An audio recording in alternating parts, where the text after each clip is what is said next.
The Yankees are back. We are back talking New York Yankees baseball. Welcome. It's good to be here talking about the Yankees now.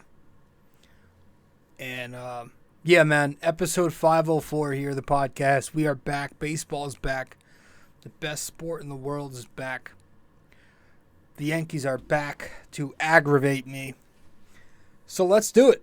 Let's talk about it. Let's talk about what went down this past Thursday, Saturday, and Sunday.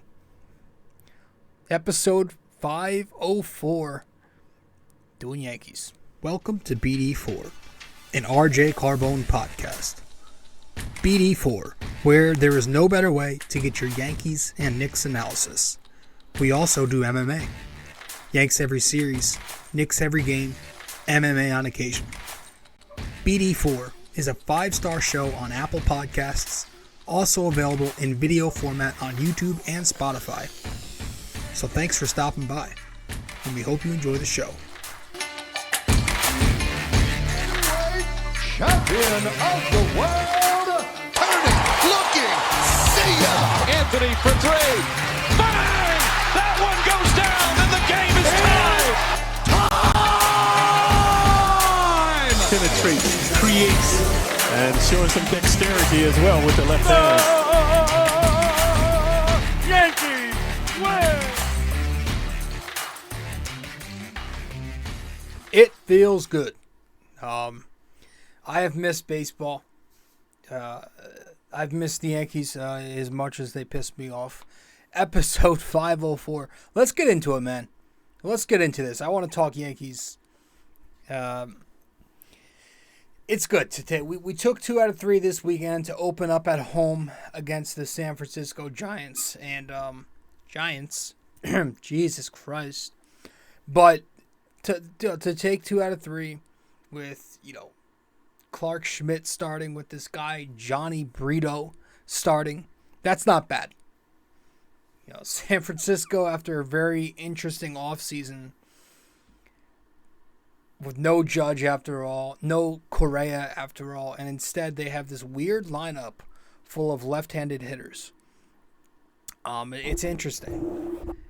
But this series never really felt scary to me at any point. Even during the middle game on Saturday, I still felt like the Yankees had a chance to win the game, and they almost did. But yeah, there was definitely a buzz in the Bronx. There was definitely a buzz coming into this one, and probably wouldn't have been if the Yankees had not promoted Volpe last Sunday. But they did. So you were looking forward to the first series of his career, the first series with Judge as a captain, with Judge as a rich man. It was like a new era for the Yankees. So let's talk about this series where the Yankees take 2 out of 3, taking the opener and taking the final game of the set earlier today.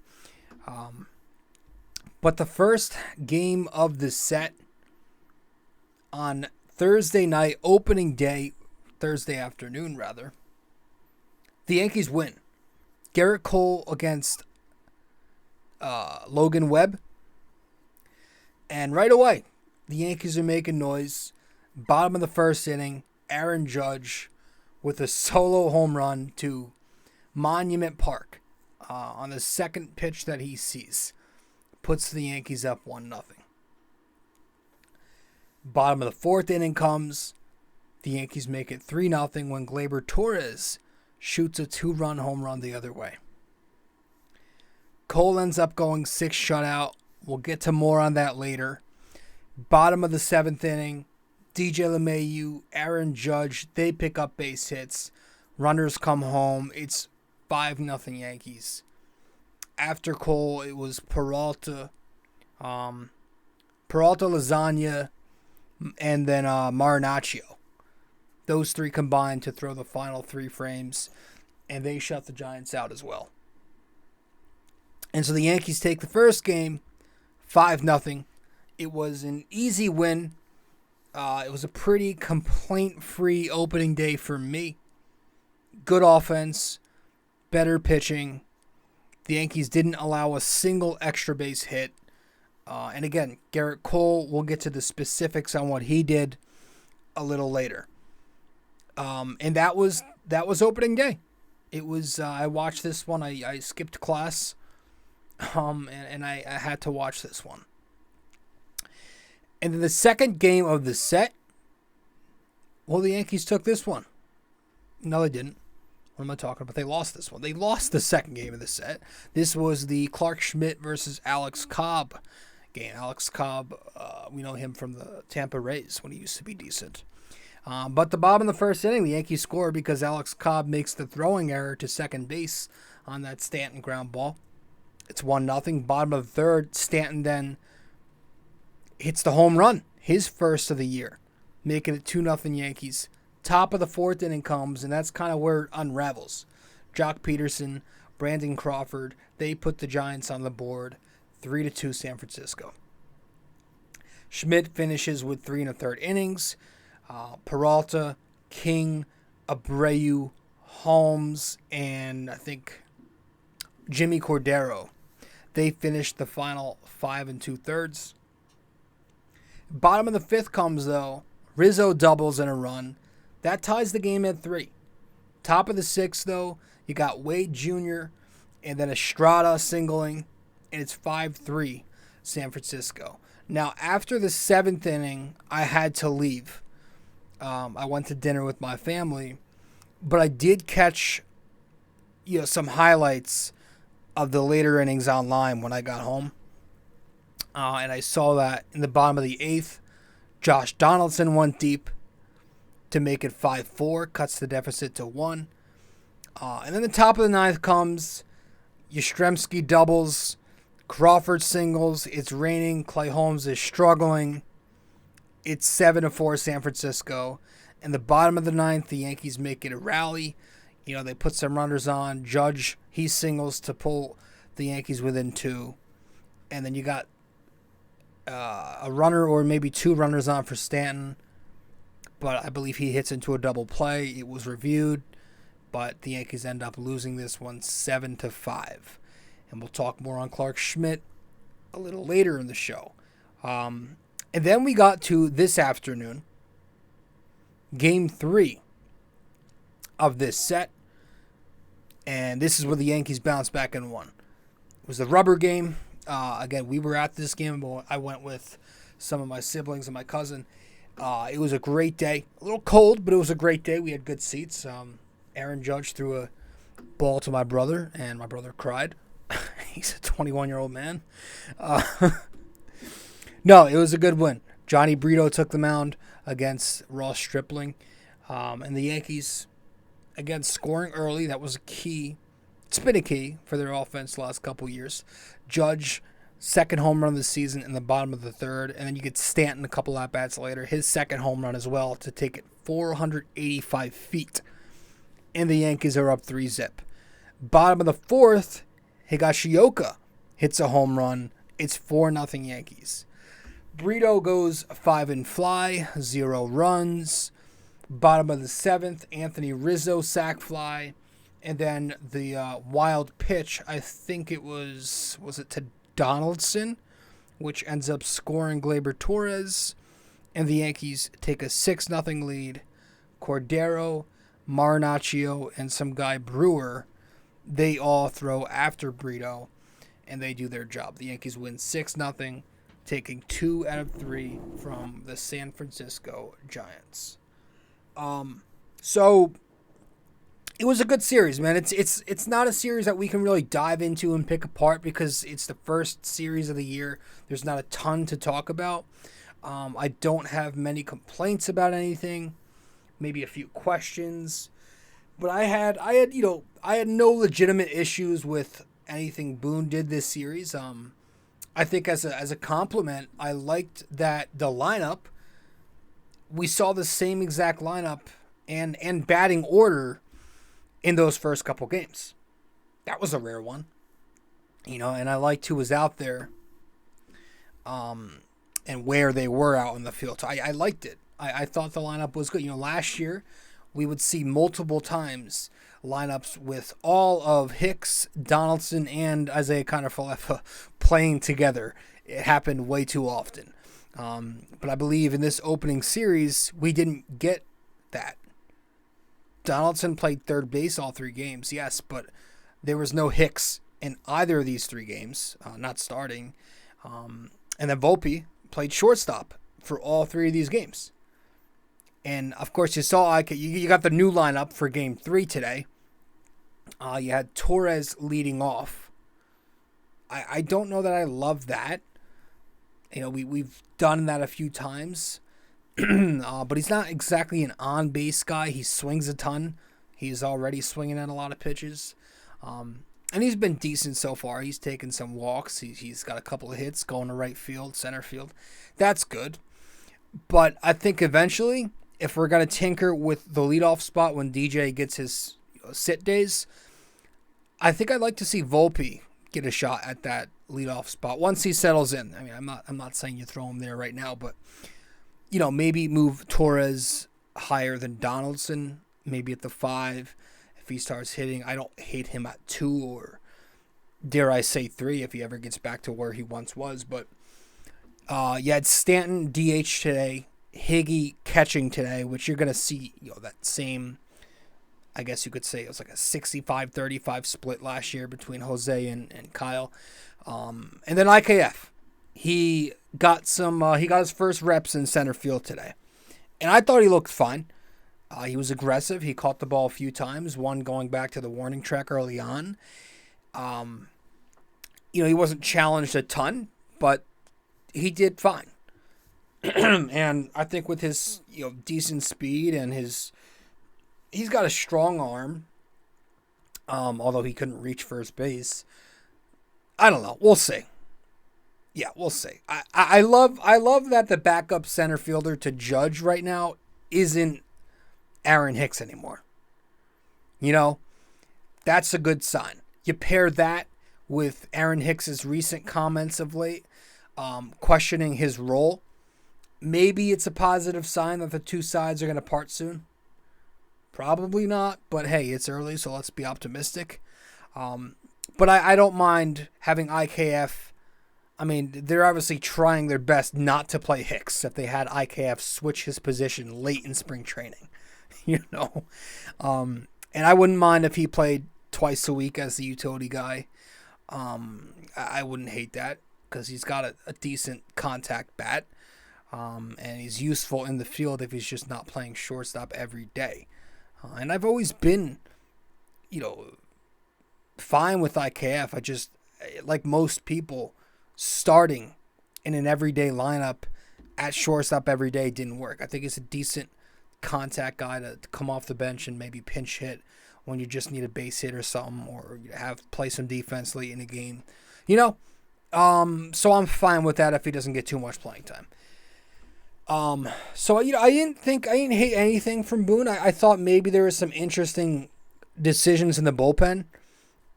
On opening day, letting Ron Marinaccio throw 39 pitches across 2 innings. That was a little curious. And that he pitched again today. I just think because Peralta didn't exactly need to be out there against 2 right-handers to start the 7th inning. And really, Lasagna could have probably given you more so you didn't have to mix and match as much. He had only thrown 2 pitches on Thursday. And I think that was it for the series. Yeah.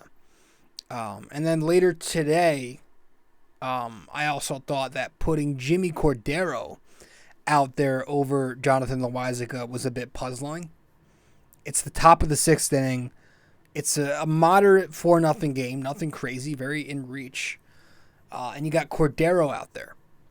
And he comes out there. He surrenders I think it was an infield single to Estrada.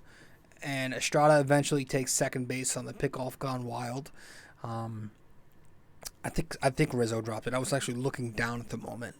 And I look up and I think Rizzo makes an error and he's on second. And then Cordero hits the next batter, Wade. So you got 2 on and nobody out. And, a blast would make it 4-3.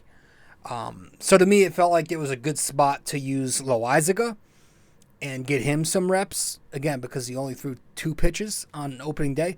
But whatever, right? I'm not maybe he was saving Loizaga because Clay Holmes had just thrown 20 pitches the night prior, and they were in the cold, the rain. He was laboring, so he was saving Lasagna for later.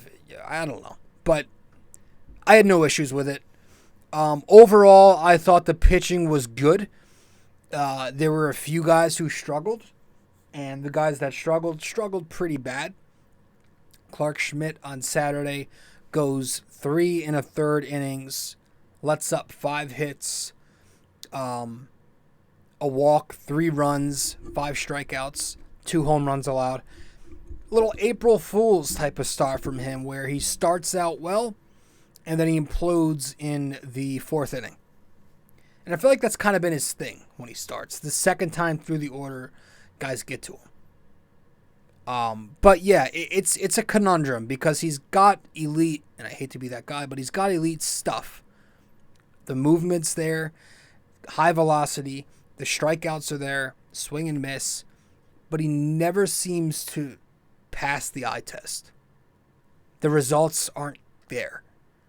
I don't see him as a starting pitcher. I know some people think he's got a number 3 pitcher upside.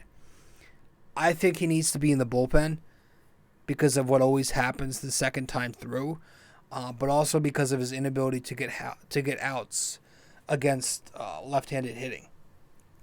But in 6 career starts, he's now got a 5.40 ERA, and in 29 relieving outings, he's got a 3.22 ERA.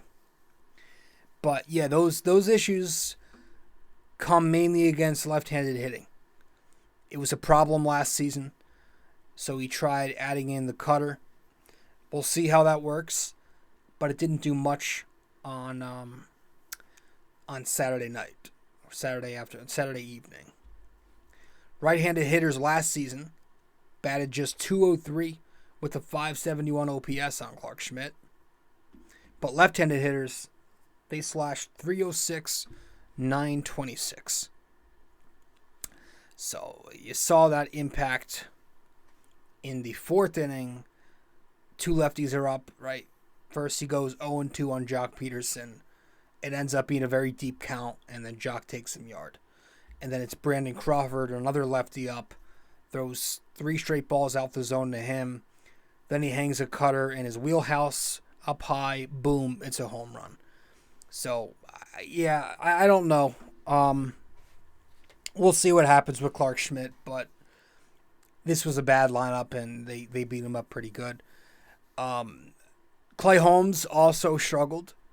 He was hit around a bit, 3 hits, 2 runs, 2/3 of an inning. Couple RBI hits from Yastrzemski and Crawford. The sinker didn't look great against left-handed hitting, going down and away, as opposed to going down and in on the righty.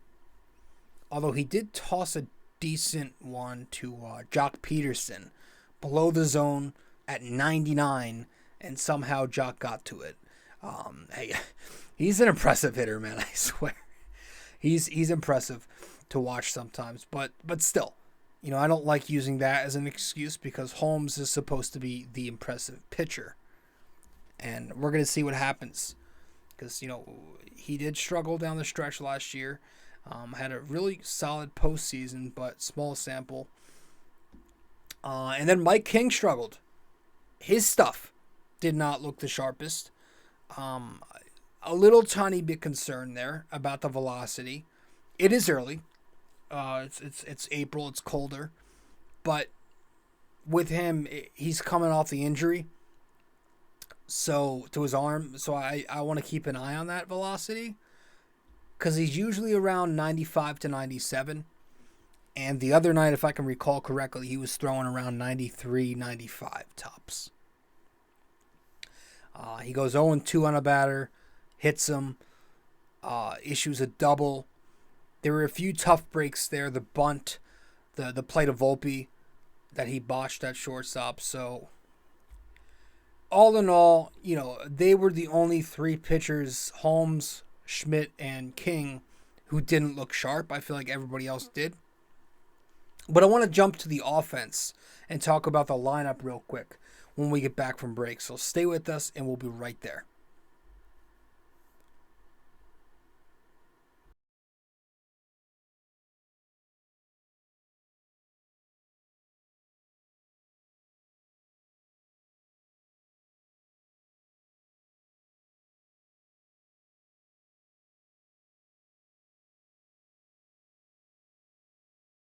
BD4 is located on many different platforms.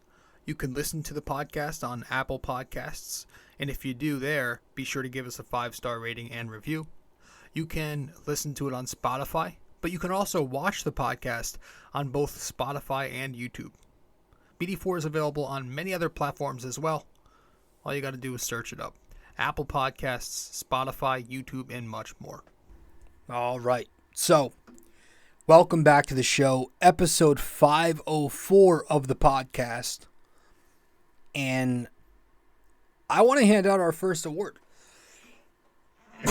Now, this season, just like we do with the Knicks, if you follow along with my podcasts on the Knicks, we give out the game ball, the Bing Bong game ball, to one Knick player from each unit, from the starting unit and the bench unit. So we're going to do the same thing, and we're going to tip our cap to one player from each unit, from the lineup, from the rotation, and from the bullpen each series.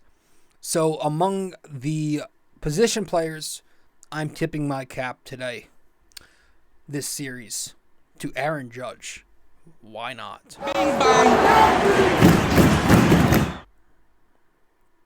Aaron Judge had himself a series, man. He had himself a series. Picking up where he left off, with 6 hits to lead the team, 4 RBIs to lead the team, 2 home runs to lead the team, and 12 total bases to lead the team. He made an excellent diving play in center field during the Saturday game on Fox. He hits the home run on opening day. Then he hits the one today. It was interesting because Ross Stripling got to him. He got him the K on the changeup in the first inning today. The changeup is a pitch that Judge struggled with a lot last season. I shouldn't say a lot because he was pitchable. But last season he was just 205 on the changeup with a 37% K rate. That was his worst pitch. But for some reason, after striking him out with the changeup, Stripling saw Judge in maybe the 4th inning, the next at bat. He goes fastball first, but then he complements that with a front door slider, and Judge just belts it. But it was a great series for Judge. You saw the numbers here. You see him on the screen if you're watching the podcast. He's off to an excellent start. 6 hits and 13 at-bats is .462 so far. 4 RBIs, So he gets our first tip of the cap of the season. The stolen base numbers they say 2. I'm pretty sure that's inaccurate. So I messed that up. But Judge with a 1,300 OPS, 1.385 so far through 3 games. He's been great. But in the lineup everywhere, everyone's hitting well.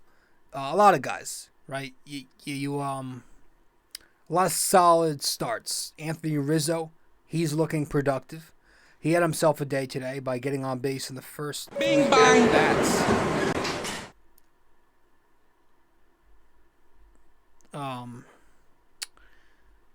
Sorry, I did not mean to play that. But yeah, he's looking productive. He got on base in the first 3 at-bats or plate appearances, and then his final time up there, he produced the RBI with the sac fly. He looks good. Stanton looks pretty sharp. The numbers aren't too crazy with Stanton. 250 so far, but 2 home runs, 3 RBIs, a walk, 3 hits total, and what I like is just 1 strikeout so far. That's probably subject to change, but I'm praying that he can just stay healthy this season. I know he won't, okay, but if there is a world where he can give the Yankees north of 135 games, at this point I take that. Because I still think if he plays enough games, he's got it in him to lead the league in homers. I do. This guy's got incredible power. The home run that he hit today, my Christ. I took my eye off it for 1 second to look over to my cousin and just talk to him about the home run while we were celebrating it. And I look back and it's gone. It's already landed. Like, I want him to be healthy. And I've said this in recent episodes when we've talked Yankees. I'm kind of back in on Stanton. I know he's getting a lot of shit from Yankees fans because he's never healthy, so it makes perfect sense to criticize him there. But at the end of the day, I feel like the Yankees are good enough to make the postseason without a healthy Stanton. And when they get there, Stanton's usually pretty damn good in the postseason. And that's the only thing I give a shit about in the end. So that's why I'm kind of back in on him. It's because he usually produces in the playoffs. So he's looking good early. Gleyber Torres looks fine. Couple of walks, couple of hits. Home run, 2 RBIs. Again, a lot of his contact is going to right field. He also has 2 stolen bases, but they're kind of fake stolen bases. The wild pitch on opening day, and then the one today trailing Volpe on a double steal. Donaldson, he looks okay, I guess. Anthony Volpe, we'll get to Volpe because I love what I saw from him, so I'll save that for last. Maybe the only 2 guys who aren't looking great up there right now are DJ LeMahieu and Oswaldo Cabrera.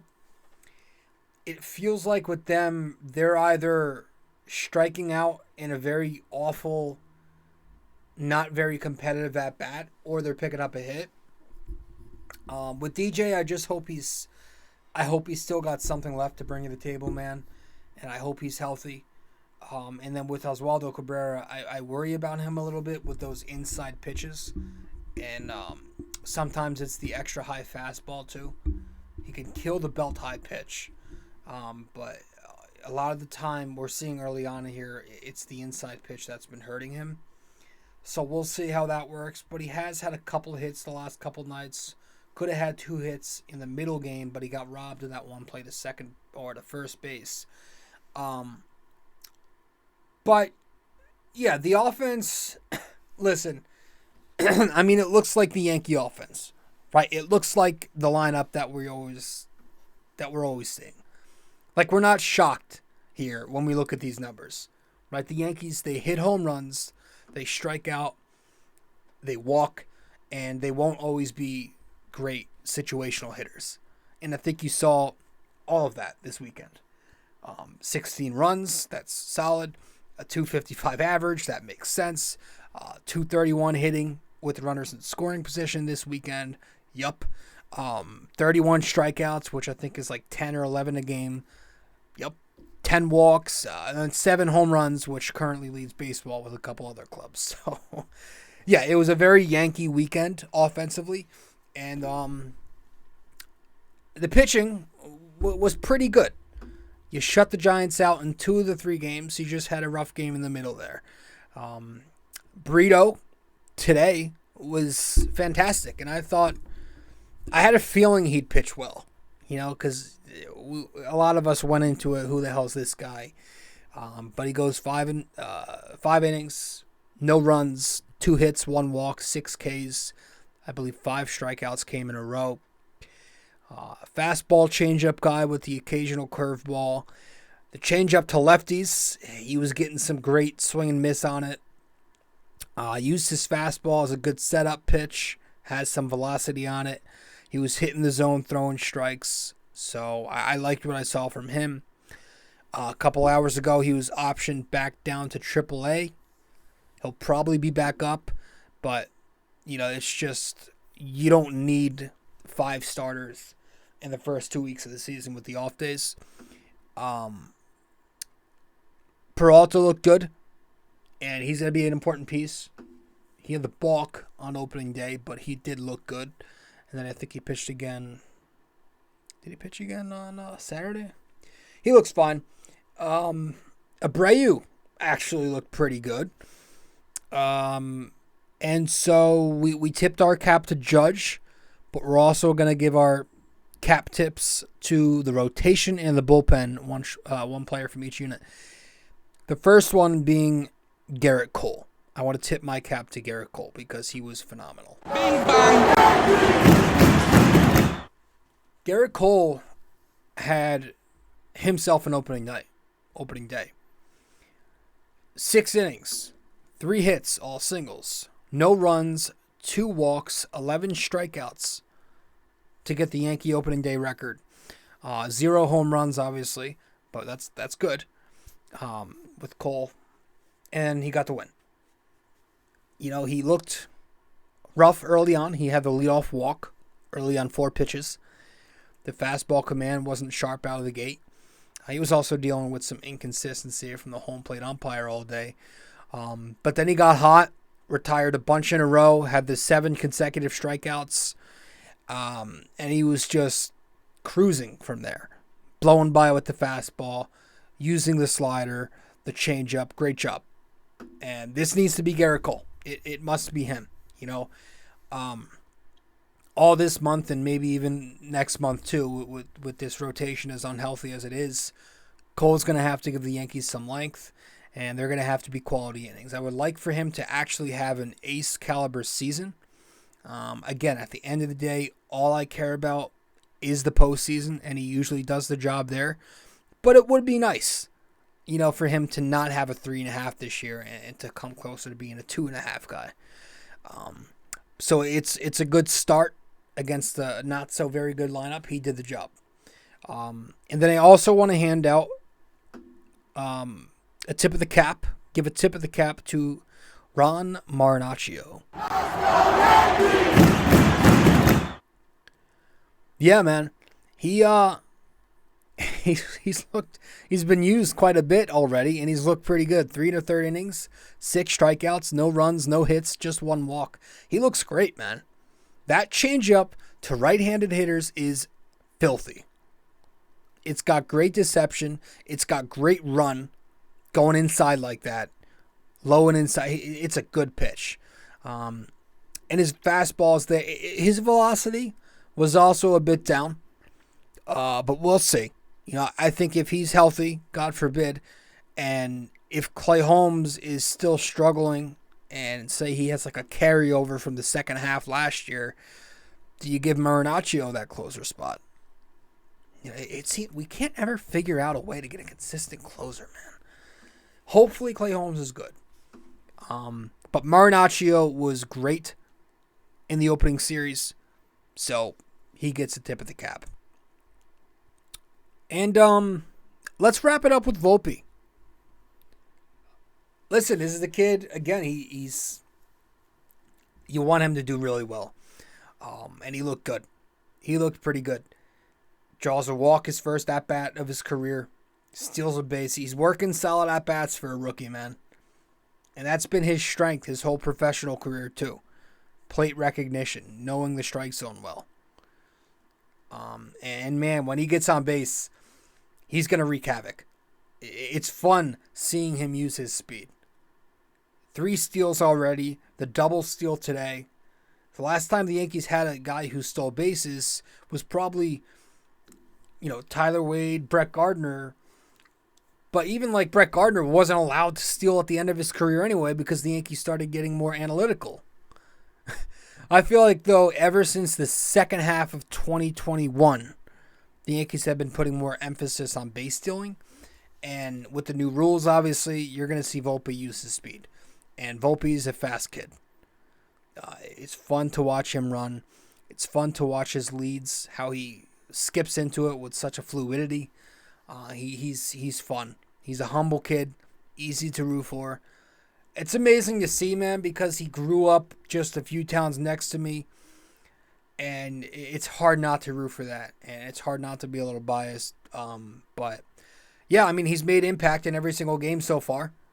He's doing something every game. He had maybe 1 miscue at shortstop in the middle game. But what I liked about that was he didn't take that to the plate with him. You'll see that with some guys on this team. Gleyber Torres. You didn't see that with Volpe. So overall, the start to his Yankees career, 2 hits, 2 walks, 3 stolen bases, a .364 on-base percentage across 3 games. Not bad, man. And once he starts hitting, and I think he will, it'll be fun. It'll be very, very fun. So, I think that's it. We're going to wrap this up. I got to go to bed. I'm going to edit this. I'll drop this episode either early morning or if I can get it up right now, I'll try. But it'll definitely be out early Monday morning, April 3rd, the very latest. So thanks for stopping by. And we will head to our final break, get back, and wrap it up with our trivia, and that'll be that. Stay with us. Be right back. We also have a website now for BD4. If you go to BD4blog.com, you can find the blog, the podcast links, and also where to find me on social media. Just go to BD4blog.com. Studio 69 Productions is a podcast production agency created by Leo Rodriguez to allow content creators to market their podcast. It's an online platform that will market your podcast or any other project that you're working on. Get in touch with Leo Rodriguez from Studio 69 Productions. You can find Studio 69 Productions on Instagram at Studio69NJ. Studio 69 Productions, where dreams are heard and born.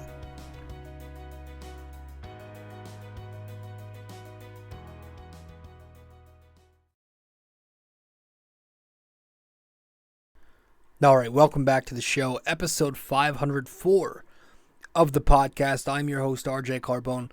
So, let's wrap this up with our parlay. I forgot to say that. We're going to get to our bet. We had a bet today. First night game's tomorrow. We had a bet today on the Yankee game.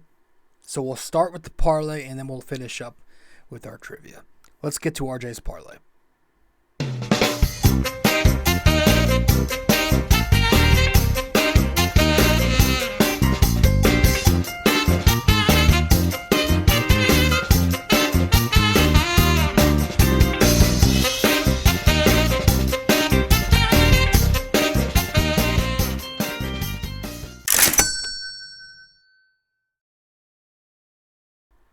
All right, welcome to RJ's Parlay, where my degenerate self breaks down tonight's big parlay. If I miss, it's not surprising. If I hit, I'll probably lose it all tomorrow night, because that's how this works. Welcome to RJ's Parlay. So for today's parlay, I had a 4-pick parlay on the Yankees game at plus 475 odds. I have the Yankees on the money line. I have the alternate over, 5.5 runs. I had Judge getting at least 2 total bases and Volpe with 1 total base. And I ended up losing this one. I hit on the money line. I hit on the alternate over-under. I hit on Aaron Judge 2 total bases, obviously. I just did not hit on Volpe because he could not collect a hit. So that was unfortunate, but we did win the opening day bet. We did do that. But with that said, let's wrap this up with our trivia.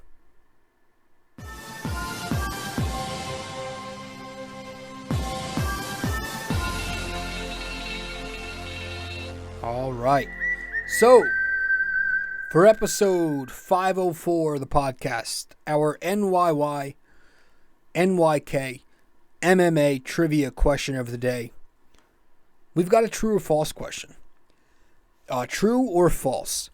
The Yankee career RBI leader, Lou Gehrig, also once posted the Yankee record for RBIs in a season. The Yankee career RBI leader, Lou Gehrig, also once posted the Yankee record for RBIs in a season. Is that true or false? One final time, true or false? The Yankee career RBI leader, Lou Gehrig, also once posted the Yankee record for RBIs in a season. So let me know the answer wherever you can reach me. I appreciate it. And I'm going to bed. Hope you guys enjoy the first episode of the year. And I'm looking forward to doing this. Looking forward to it. So if you liked the episode, please subscribe, download this podcast, share it with your friends and all that stuff. But that's it for me. I'm going to bed. Good series win, 2 out of 3. Giants aren't anything special, so It's going to be a tough one up next. We got Philly. So that should be more of a battle. And it's interesting. The schedule is going to be interesting. I think I might like it. But, all right, later. This episode was brought to you by Anchor.